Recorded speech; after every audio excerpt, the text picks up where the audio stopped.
galera, tá entrando no ar mais um pós-jogo do Dieguinho, falando aí do invicto Vasco da Gama, até aqui 6 rodadas de Campeonato Carioca, 3 vitórias, 3 empates, o único time que ainda não perdeu nesse Campeonato Carioca. O Vasco ainda pode dormir na liderança, o jogo do Volta Redonda aí com a Portuguesa no Raulino de Oliveira termina 10h30, no momento que eu tô gravando aqui, vai começar agora a segunda etapa, mas o Volta Redonda está vencendo. Um empate ou uma virada aí da Portuguesa deixa o Vasco na liderança. Mesmo assim, o Vasco termina a rodada em caso de vitória do Volta Redonda com a mesma pontuação do líder. Lembrando que no final de semana, agora em Cariacica, Espírito Santo, ambas as equipes se enfrentam. Então, por 2 rodadas consecutivas, o Vasco vai fazer um duelo de 6 pontos aí pela liderança. Olha, tem muito assunto, muita coisa pra gente poder comentar. Então vou pedir pra você aproveitar que tá feliz com a vitória do Vascão.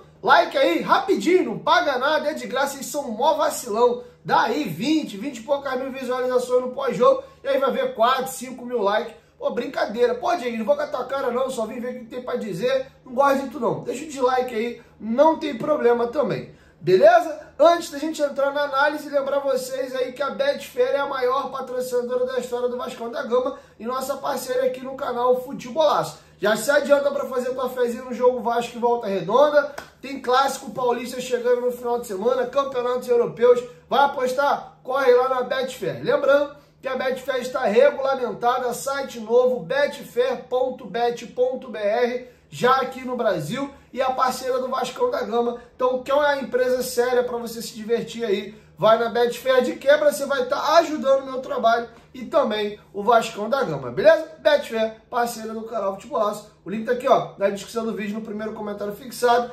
Lembrando, ó, que você tem que ser maior de 18 anos e apostar com responsabilidade. Isso aí não é isso é só um entretenimento. Isso aí não é renda extra, tá bom? É só para você se divertir. Você pode ganhar, mas também pode perder. Betfair, parceira do canal Futebolaço. Bom, galera, olha, o que mudou hoje pro jogo da Portuguesa, eu vou ser bem sincero, um pouquinho do placar. Teve até uma galera que, pô, não sei o que, se não ganha da Portuguesa, tá reclamando. Ganhou de 4-1, tá dizendo que não é parâmetro, que o placar foi dilatado demais porque o time jogou. E o Vasco está apresentando um futebol similar nesses 3 jogos aí. 2 o time titular mesmo, contra o Madureira e também contra a Portuguesa. E hoje o time reserva com a adição de 2 titulares aí, que são o Léo Jardim e o Verratti. E olha, do tripé de meio-campistas, qualquer um pode virar titular do Vasco a qualquer momento. Inclusive, eu tô sentindo que esse tripé, Jair, Paulinho e Tietê, em algum momento isso aí vai capotar. Eu não acho que o Vasco vai jogar a temporada inteira com os 3 mais o Coutinho. Acho que o time tem muita posse de bola, tem bastante ali, tem bastante qualidade, mas fica um time um pouco mais lento, um time um pouquinho mais previsível e a nossa defesa não fica tão bem protegida. Falta um jogador de mais pegada para quando esse time perder a bola. Eu acho que é inevitável em algum momento o Hugo Moura ou o Cocão ganharem a vaga, tá? Acho até que o maior candidato para deixar o time é o próprio Jair, que é justamente ele que está jogando de primeiro volante, melhora muito a saída de bola e tal, mas quando a gente for pegar Flamengo, Fluminense, Botafogo e pensando aí em Copa do Brasil, Libertadores e Sul-Americano, o caldo vai engrossar mais um pouquinho, mas isso é um papo para mais para frente. Então era um time bem ok do Vasco, tá? E um detalhe, já como primeiro comentário, olha como o nível do elenco do Vasco melhorou. Então, hoje o reserva, tirando o Léo Jardim e o Verratti, era Puma, acho que é um lateral muito bom. A zaga, aí você pode dizer, pô, essa daí já não é tão boa, né? Souza e Lucas Freitas, vou entrar na análise da partida dos dois daqui a pouquinho. Vitor Luiz, no meio-campo, Cocão, Hugo Moura e Payet, que foi o meio-campo titular do Vasco na maior parte do tempo do Brasileiro do ano passado. Esse era o nosso meio-campo titular. O Coutinho ganha a vaga do Payet já no finalzinho e a nossa dupla de volantes era Hugo Moura e Cocão. Verratti no comando do ataque. E aí começa o nosso problema legal de elenco aí, que são as pontas.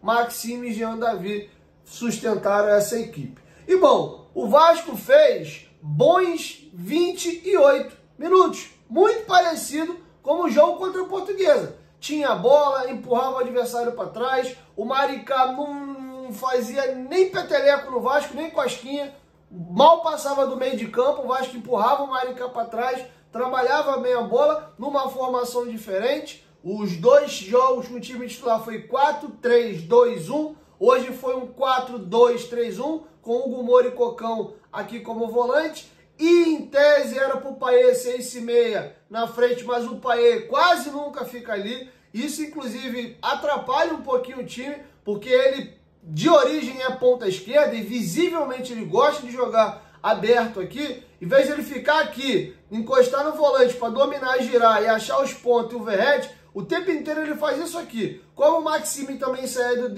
do fundo para dentro, aí acabava, quando essa bola vinha para a esquerda, os jogadores ficavam um pouquinho mais próximos. Aí normalmente ele domina a bola, tenta um drible e ele traz a bola da esquerda para o centro do campo. É aí onde você vai ver ele com a bola dominada às vezes, mais como um armador. Mas é quando ele sai da esquerda e vem para dentro. E não fica parado no meio esperando essa bola para girar e acaba às vezes ficando até um buraco, quando o Maxime não dá esse passo ali para dentro. E os 28 minutos iniciais do Vasco, tinha posse de bola, tinha domínio, mas não tinha contundência, profundidade, mesmo tendo pontas e os laterais com liberdade para atacar, e faltava o Vasco conseguir acabar a jogada. A jogada vinha muito bem, zaga, volante, lateral, zagueiro, pá, beleza. Chegava ali no tercinho final, o Vasco voltava a ser aquele time do Brasileiro do ano passado. Não consegue se conectar, chegando na área com passes, e aí começa o quê?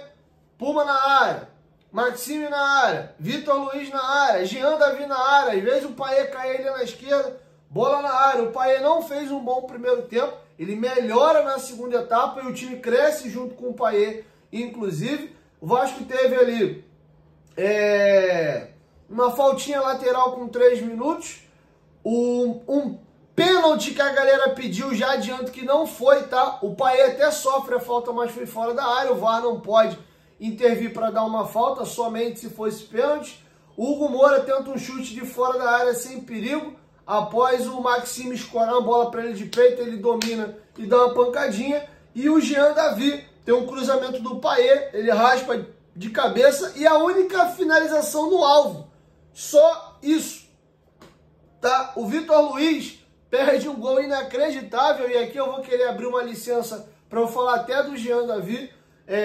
Uma jogada até bonita, o Puma faz uma tabela com o Maxime acha o passe certinho, o Puma faz um cruzamento lindo, o goleiro Dida pula, não acha a bola, e aí o Vitor Luiz erra o fundamento ali, para ele vir ali, né, ajustar o corpo para chapar e fazer o gol. Ao invés de ele botar a bola pro gol, ele devolve a bola pro centro da área e perde um gol inacreditável. E aí eu já vou adiantar a fita aqui, só para comparar o lance que o Vitor Luiz perdeu o gol e um gol inacreditável que o Payet perde com 17 minutos após uma jogada linda de ultrapassagem do Hugo Moura, que ele levanta a cabeça. Normalmente o cara mete a bola na área de qualquer jeito, ele levanta a cabeça, vê que o Verratti está marcado, o Payet vem acompanhando a jogada, ele acha o passe, o Payet vem sozinho, livre de frente pro gol, ele chapa e coloca a bola para fora. Queria fazer a seguinte pergunta aos senhores: qual vocês acham que seria a reação dos perfis de Instagram do Vasco, das páginas de Twitter e de boa parte dos torcedores do Vasco aqui no pós-jogo e nas redes sociais, se o Jean Davi tivesse perdido esses 2 gols? O gol limpo sem goleiro que o Vitor Luiz perdeu e a chance inacreditável de cara, de frente pro gol ali que o Payet perdeu. Mas como o Payet tem moral, o nego vai fazer de conta que não viu e beleza, fica por isso mesmo, o Vasco ganhou o jogo. O Vitor Luiz nem tem muita moral e também não tem um alvo desse tamanho no meio das costas dele. Ah, beleza, o Vitor Luiz é mediano e é isso. Agora, o que me incomoda um pouquinho é que a torcida do Vasco parece que não é... quando a gente fala a gente generaliza. Uma parcela importante da torcida do Vasco parece que ela tem a necessidade de elencar um Judas e um grande vilão para ter, brincar de meu malvado favorito o ano. Ano passado esse cara era o Léo. O Léo errou muito, falhou pra caramba, entregou vários gols, mas às vezes até quando o Léo não errava, ele levava fama. Ou quando ele fazia uma boa partida, nem tinha vergonha de elogiar. Não, quero ver o próximo jogo, passa. Quero saber do jogo bom que ele fez hoje, não. E o Jean David, cara, se você parar pra analisar essa passagem dele até aqui, já adianto. Não é solução pro Vasco, provavelmente não vai ser o nosso titular. Não é um cara que eu imagino que, pô, o jogo tá ruim, chama o Jean David. Não é isso, tá? Não acho. Por mim, pode negociar, achar um clube de volta no México, conseguir uma moeda de troca. Problema algum dele sair do time, não acho que ele é uma grande opção no nosso elenco. Mas o que me incomoda um pouquinho é que a galera fala do Jean David, que parece que ele é o pior jogador do elenco, que ele faz uma partida desastrosa atrás da outra, que não é verdade. O início dele no Vasco, inclusive, é bom. Ele faz uma partida muito boa contra o Vitória no Barradão e uma partidaça contra o Atlético Paranaense em São Januário no jogo de ida da Copa do Brasil. É ele, inclusive, que mete a bola no peito do Rayan, pro Rayan escorar de peito, pro Puma dar aquela paulada e fazer o gol aqui em São Januário. Aquela vitória de virada por 2-1 do Vasco, que nos ajuda aí a classificar empatando lá na Arena da Baixada. E sim, na reta final ele faz jogos muito ruins. Mas não foram 10, 12, 15 jogos. Não, foi uma sequência ali de 2, 3 jogos.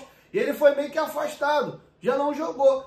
E ele fez um jogo bem honesto contra o Bangu. E, inclusive, ele quase faz um golaço no final. O goleiro Vitor Brasil faz um milagre. Pega uma paulada dele aqui embaixo no chão. E nós poderíamos ter saído com os 3 pontos com a vitória numa finalização dele. E pegando o jogo de hoje, ele não fez uma grande partida. Não. Fez uma partida boa, ele fez uma partida mediana. Mas a forma como eu vejo, até a galera que é membro do canal, a gente estava debatendo durante o jogo ali a atuação do Jean David e tal. Teve até o Jânio comentando que tá meio que se incomodando já um pouquinho da forma como a galera meio que tirou aí o Jean David como o novo Léo Pelé da temporada 2025. E o Jean David fazia um jogo bem ok. Participou de algumas jogadas, a jogada de mais perigo do Vasco no primeiro tempo. Uma foi a cabeçada dele, que o Dida fez a defesa, e a outra foi o gol que o Vitor Luiz perdeu. Ele, inclusive, conseguiu algumas jogadas interessantes de tabela com o próprio Payet. Tem um lance que ele acha uma bola muito boa no Vitor Luiz. O Vitor Luiz meio que dorme na jogada, dá as costas para a bola e o passe passa. Em vez da galera bater no Vitor Luiz, que dormiu na jogada e não viu o passe do Jean David, parece que é o Jean David que errou. Não, vamos pegar o Jean David para Cristo aqui. Teve um tijolo que o Piton jogou para ele na linha de fundo. Pouco assim que o Piton entrou, ele acredita na jogada, corre e consegue dar um tapa para trás, até dando a volta no marcador, deixar a bola em campo e a bola não saiu, o Vasco construir a jogada. Teve um contra-ataque até legal, que a bola vem, ele finge que vai na bola, faz o famoso gato, gira em cima do marcador e arranca, e o cara dá uma tesoura nele, toma amarelo, até dava para discutir se era amarelo ou vermelho. Mas esses lances que eu citei aqui, você não vai ver ninguém citar. Agora, se ele comete um erro grave, se ele perde uma bola, se ele chuta uma bola para fora, qualquer coisa, aí começa. Aí compila os lances ruins do Jean David, porcaria, merda, horrorosa, não, blá, blá, blá, blá. Esse tipo de comportamento é que eu não concordo e normalmente eu apanho de uma parcela da torcida do Vasco por isso. Porque eu sou um cara mais justo e não gosto do aspecto da covardia. Inclusive, lembrei agora também, tem uma finalização dele de canhota depois de um passe do Payet no canto. Acho que a bola até ia para fora, mas o Dida, para se precaver, botou o pé na bola e botou a bola para escanteio. Então ele teve algumas participações ok na partida. De novo, não jogou bem, não fez um grande jogo, fez uma partida mediana, mas eu tenho certeza que vai ter gente, inclusive, me xingando nos comentários pelos argumentos que eu estou dando aqui. Então vamos parar um pouco com essa mania de querer ter o vilão da temporada. São 2 jogadores hoje no elenco do Vasco que não podem errar sob hipótese alguma, senão eles estão mortos. É o Jean David e o Souza. Hoje o Souza fez um bom jogo. Inclusive, já vou aproveitar aqui que eu já tenho que pular para a segunda etapa.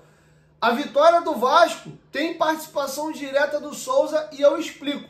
O Vasco fazia um jogo até os 28 minutos da primeira etapa bom. O time, não sei se é até físico, cai. O Maricá entra no jogo com um cruzamento que o Bruninho vai na linha de fundo, bota na área. O Léo Jardim espalma ali para o centro do campo. E ali o Maricá, apesar de não concluir as jogadas e de fato finalizar em gol, ele começa a ter posse de bola, incomodar, virar um jogo de trocação e o Vasco recua. E o segundo tempo começa do jeito que terminou o primeiro. Tanto é que depois dessa jogada do Jean Davi com 2 minutos que ele chuta o Dida, bota com o pé para escanteio, o Vasco quase toma um gol, na minha opinião, numa falha, num gesto técnico equivocado do Léo Jardim. O Valber, camisa 10 dele, dá um chute na entrada da área, o Léo Jardim é uma bola que dava para ele encaixar, ele acaba batendo roupa. Ele espalma para frente e aí o camisa 9 do Maricá ia chegar só para chapar e fazer o gol sozinho. O Souza acredita na jogada, vem correndo, dá o carrinho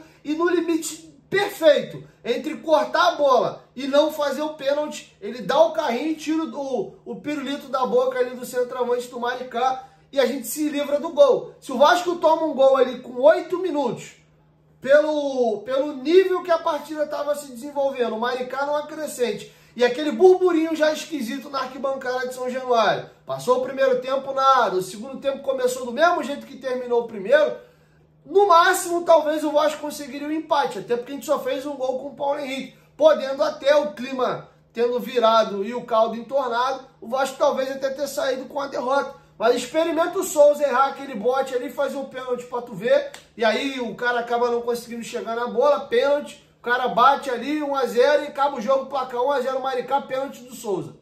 Meu amigo, ia ser pau, pau, pau. Então, assim, eu sou da seguinte opinião. O Souza jogou muito mal contra o Boa Vista, foi responsável direto pelo gol que o Vasco tomou. Critica ele naquele jogo. Pô, jogou mal, quebrou, papapá, beleza. Hoje ele jogou bem. Independente de você gostar ou não, Souza hoje foi bem. Salvou um gol. Isso para um zagueiro é quase um gol. Ele fez várias faltas táticas importantes que o Maricá vinha para fazer uma jogada de perigo. Ele chegava ali e matava a jogada fazendo a falta.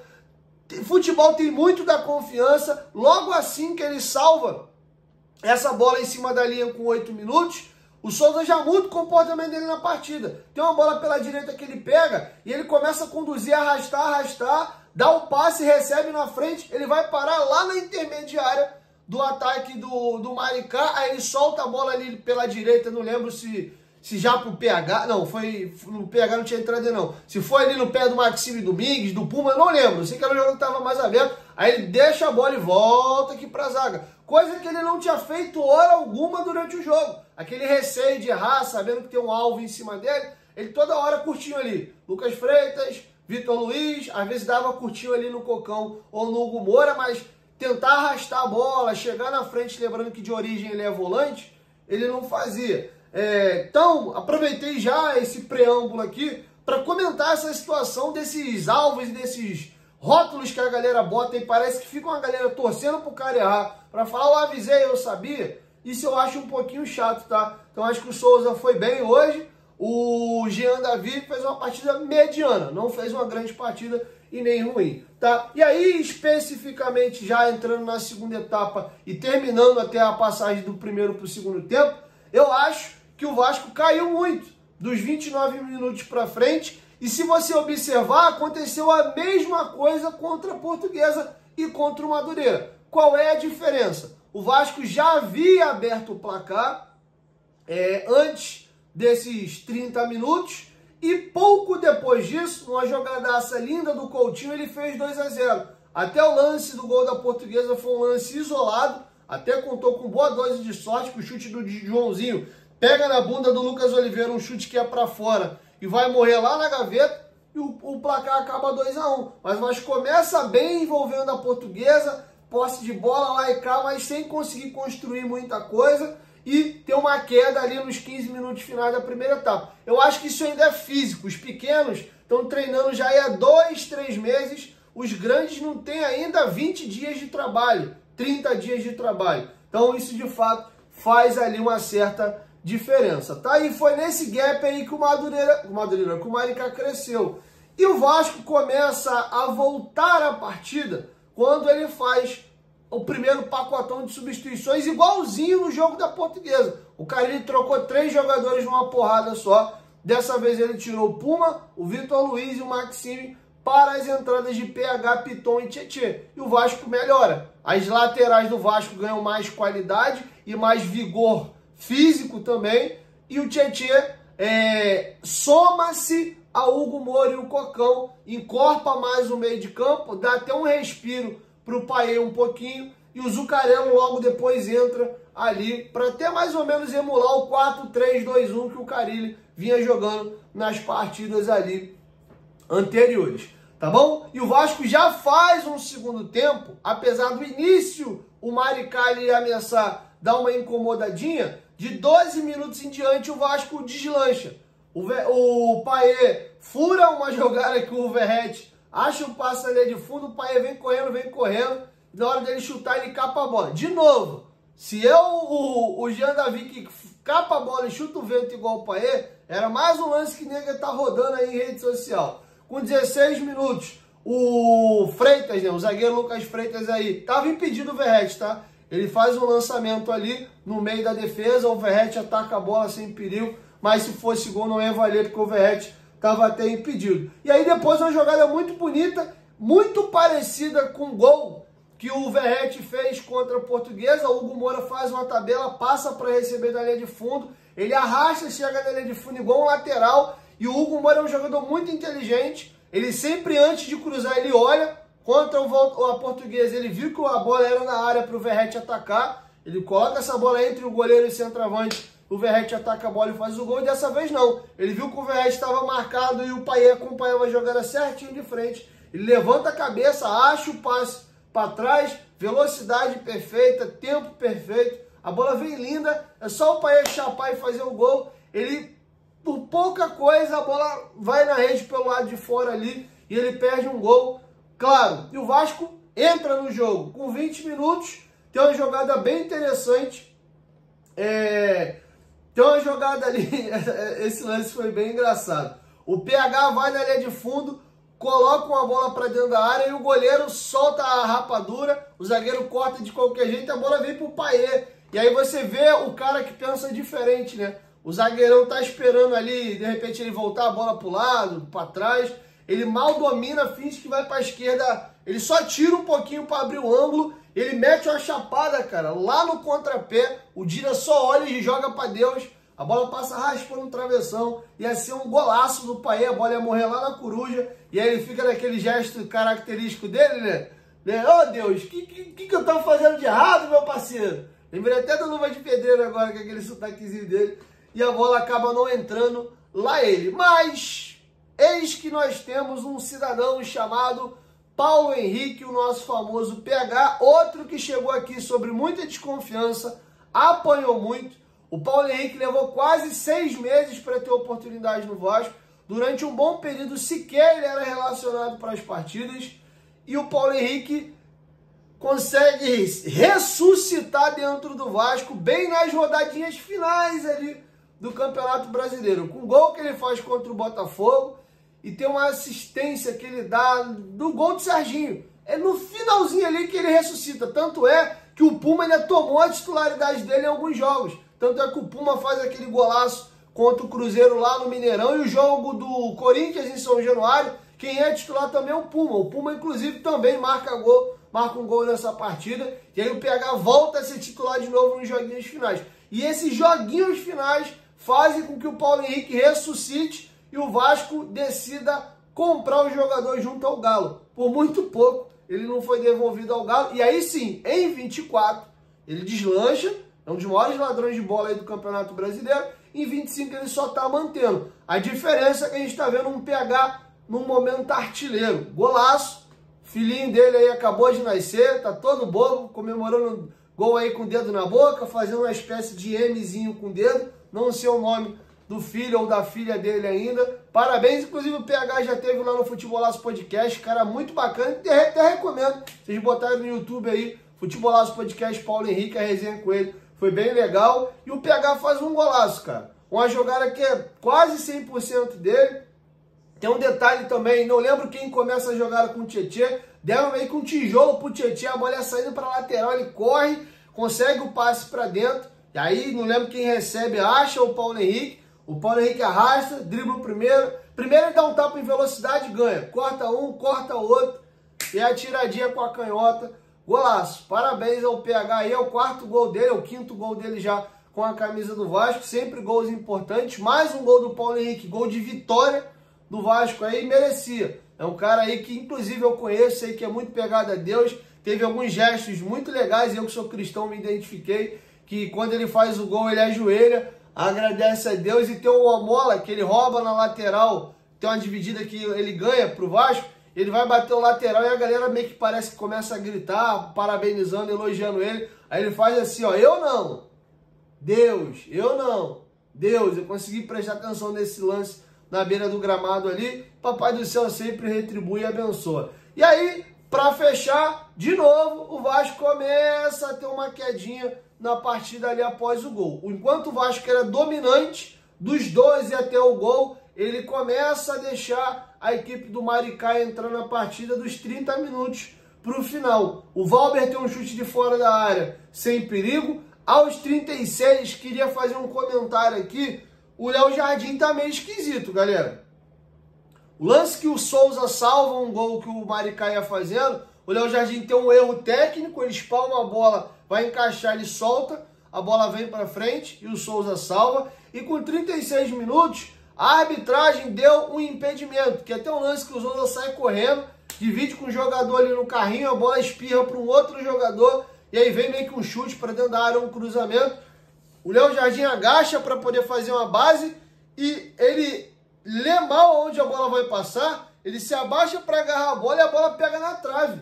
É porque a jogada estava parada já tinha sido marcado o impedimento, a bola bate na trave e sai para fora. Mas se você olhar o replay do lance, ele abaixa aqui para fazer a base, achando que a bola vai vir na mão dele e a bola pega na trave. Era um lance que era para ele correr e atacar a bola ali para botar para escanteio ou tentar agarrar ela no chão.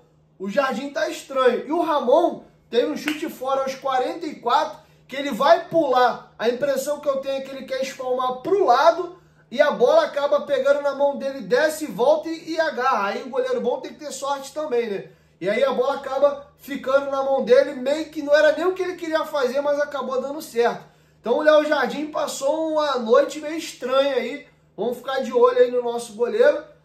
Ponto positivo sobre o Léo Jardim, aproveitando que eu já o citei, é que nas bolas alçadas na área ele estava saindo para fazer a defesa ou às vezes até socar. Coisa que às vezes ele dá uma de Fernando Praz, né, de ficar preso ali dentro do gol e não sair para atacar a bola. Hoje o Léo Jardim foi muito bem nesse fundamento, tá? O Vasco melhora, tem uma jogada muito bonita do Payet. O Tietê vai virar uma bola meio ruim. O Payet salva uma bola ruim do lançamento do Tietê. Ele consegue salvar e dar no Piton. O Piton controla, dá nele. Aí o Payet acha um passe lindo no fundo. Eles têm um entrosamento fora do comum.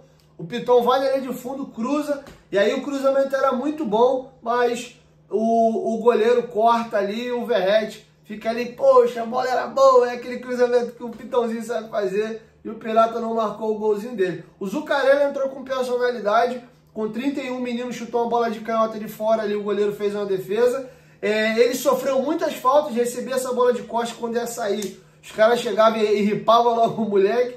Gostei do jogo dele, poucos minutos. Queria ver mais o Zuccarelli ali atuando, tá bom? E aí depois o Vasco tem um bolão do Paulo Henrique ali. Um bolão do PH pro Hugo Moura, mas o Hugo Moura acaba cruzando errado. E a última jogada é uma casquinha do Payet ali, um cruzamento. O Zuccarelli fazia de cabeça e o gol acaba não saindo. Em linhas gerais, galera, o Vasco fez uma partida mediana e o gol meio que mascara um pouco essa situação. O Vasco de novo apresentou dificuldade para criar. Isso aconteceu tanto com o time titular como com o time reserva. Ponto positivo é que o time consegue ter a bola, trabalhar ela. Tecnicamente parece que o nível subiu, mas o Vasco está com um problema importante no tercinho final do campo. Falta o Vasco nesse momento conseguir acabar a jogada, fazer o volume de jogo dele se transformar em chance de perigo e gol, que é o mais importante. Aconteceram 2 gols muito bem trabalhados contra a Portuguesa na segunda etapa e 2 lances isolados no primeiro tempo. Um gol que o Verratti acredita no erro do zagueiro e do goleiro ali, a bola bate nele e cai no gol. E uma jogada individual do Coutinho, que ele acha uma chapada na gaveta. Então, o Vasco precisa melhorar isso e isso também grita a necessidade do Vasco de jogadores decisivos no terço final do campo, que são quem? Os pontas. O Maxime trabalha bem a bola, se movimenta e tal, mas não consegue ser um cara que machuca tanto o adversário ali no final. O Jean Davi atua abaixo do Maxime, mas também não consegue levar muito perigo. E aí, se eu for pegar os outros jogadores aí, o negócio desanda de vez. Tanto é que só hoje que o Carille ainda foi tentar jogar com pontas, porque ele não vem jogando com pontas, porque ele não confia ainda mais nos outros que são ainda reservas ali do Maxime e do Jean Davi. Aí tu vai falar de Alegria, né, e alguns outros jogadores que ainda estão no elenco, tá bom? Então é isso, assim eu vou encerrando com vocês o nosso pós-jogo, preparativo aí para Vasco e Volta Redonda, tomara que o Vascão engate aí a 4ª vitória consecutiva e encaminhe a nossa classificação. E aí a gente vai ver o que vale de verdade, tá? O nível hoje com o Maricá subiu mais um pouquinho, vai subir ainda mais com Volta Redonda, mas o vamos ver nos clássicos, ainda assim é um vamos ver pela metade, tá? Os times grandes do Rio não tem ninguém em plena forma. O Botafogo vai fazer agora aí a sua 2ª partida no campeonato, quando for jogar com a gente, 2ª, 3ª partida. Então, não é tanto parâmetro. O próprio Botafogo está reformulando o elenco, perdeu alguns titulares aí importantes. O Fluminense também está numa reformulação. Quem manteve a base tem alguns jogadores voltando de lesão, assim como o Vasco e o Flamengo. Beleza? Então é isso. Assim eu encerro com vocês o nosso pós-jogo. Um beijo no coração de vocês e até amanhã. Tamo junto.